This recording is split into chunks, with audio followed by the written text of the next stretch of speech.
Hi everyone. I wanted to make a video this week and talk a bit about work we're doing for this last week of January 2016, and then as we get into February, I just wanted to comment on that as well.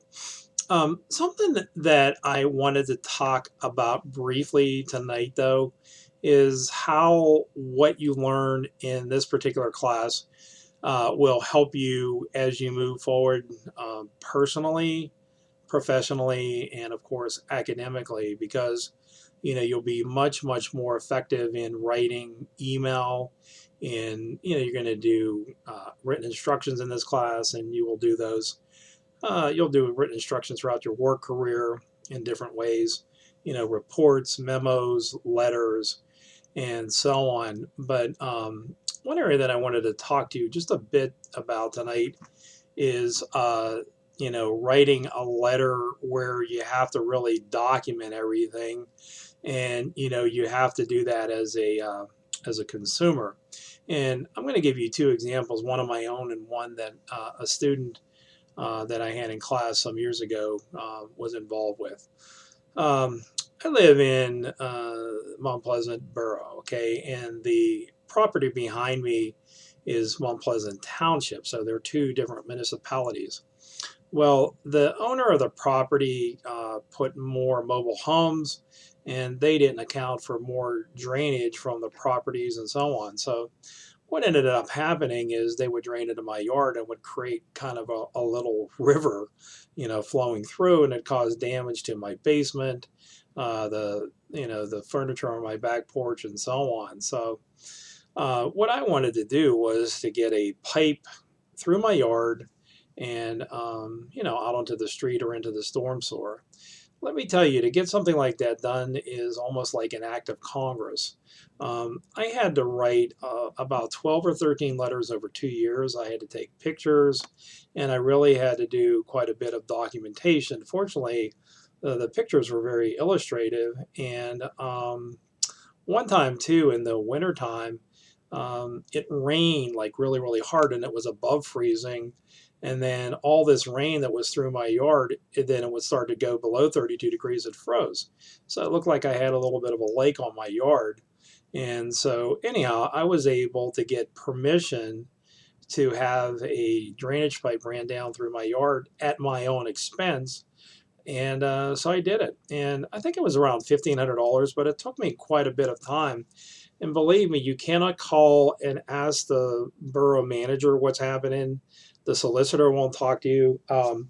I even had to deal with the Westmoreland County Water Runoff Authority, whatever they're called, but they had to be involved. And then the borough water engineering company got involved. It was very complicated, but again, I persisted and I was able to do that, and I don't have that problem anymore. It was resolved. Now, the other situation that happened is that a student in class before named Ron, and he had retired from Kennametal and Latrobe. He was a master machinist, a very bright guy. So I think he retired early though, but he got some sort of payout from Kennametal, maybe 25,000 or $35,000. I know it was in that vicinity. So what he ended up doing was he was going to place a trade and buy this stock. And he had done some research, and he had heard that the company was going to do like a stock split. So in essence, if you owe two shares, they'll give you one other one or something like that. So he did this trade, and his broker didn't process it. And so he checked his account at the end of the day, and it wasn't done. So he called the next day, and he asked the broker what happened. The broker just said, "I forgot." He said, "I didn't do it." He said, "No harm, no foul." He said, "Let's do another trade." And Ron said, "No." He said, "I wanted this done." He said, "This is a problem." And he said, "Can you help me? Can you do something?" He said, "No." He said, "It was an error." And he said, "That's just the way that it goes." So Ron ended up calling this man's boss, and it was at a Greensburg office. And the person said the same thing, that he had forgotten that this happens, and that, the client has to accept it. So he didn't accept it. So he called the corporation, and they said the same thing. I think they were like T. Edward Jones or something of that nature was the company name. So he called them and they said the same thing. So he ended up filing a complaint with the Securities and Exchange Commission, and he ended up getting an attorney to help him with this. And he worked on this for quite some time. He said he probably had 20 hours of research and letter writing and so on. And this attorney helped him. I think the attorney maybe was $1,500 or $2,000. By the time that they were done, it wasn't outrageously expensive. So what happened? They went through the process, and I guess the company's counting on most people not even following through, but Ron did the whole way through. So he said at 6 months he got an offer, 9 months he got an offer, and so at the very 12th month, the very last day, at 10 minutes till midnight, the company settled. So he ended up getting the $35,000, and then I don't know if it was, I can't remember what all he got. Maybe it was like he got the amount that he would have gotten with the trade and the stock split, attorney costs and his costs or whatever. But he ended up prevailing, and it was a good lesson, that sometimes you have to be very, very persistent.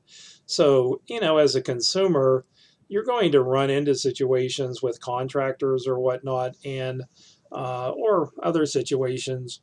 And, it helps to document them and helps to really go after them. So I would encourage you to do that. In the same way, if you have any complaints with an airline or whatnot, you could, take some action against them, because otherwise they count on most people giving up.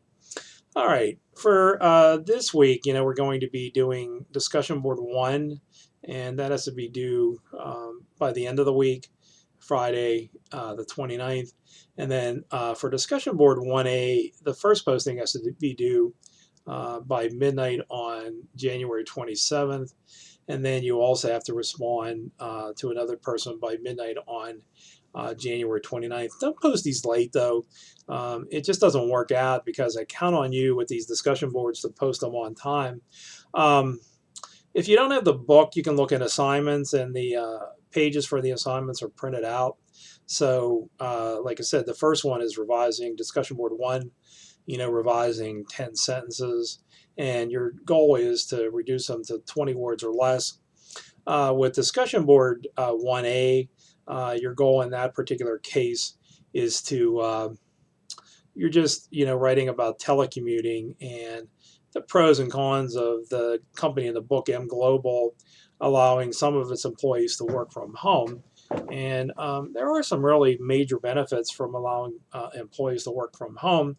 The best one by far is you don't lose some of your most talented people, because some people, will quit working because, maybe they have a child or they have responsibilities with their parents and whatnot. And allowing a person to stay at home or to work from home gives them, much more flexibility. And the other part about it is you don't have direct oversight of these employees, so you don't know what they're doing.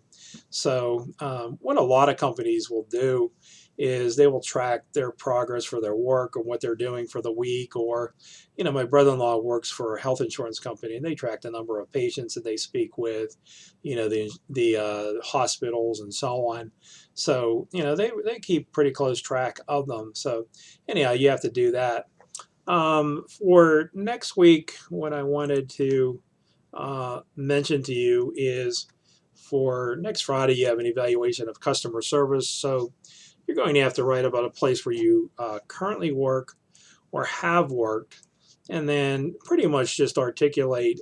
You're going to look at 3 points of criteria, and there's lots of examples and assignments, but you're going to have to look at maybe like customer service to customers, level of treatment for the employees, resolving problems and things like that. So that's basically what it is. But you're looking at, customer service for,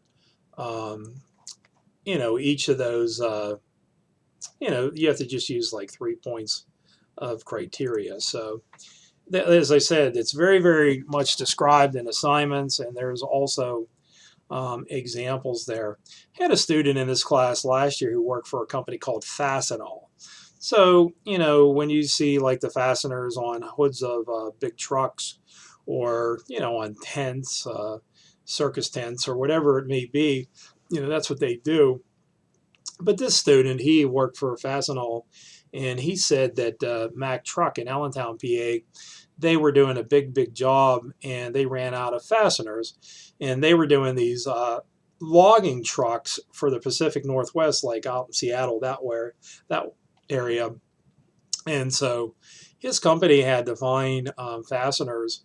He said he and another rep that works for them called 95 places, and they searched everywhere on the internet. They finally found the what they were looking for, and they had it shipped overnight. And so he said that's the willingness that this company will go to resolve problems.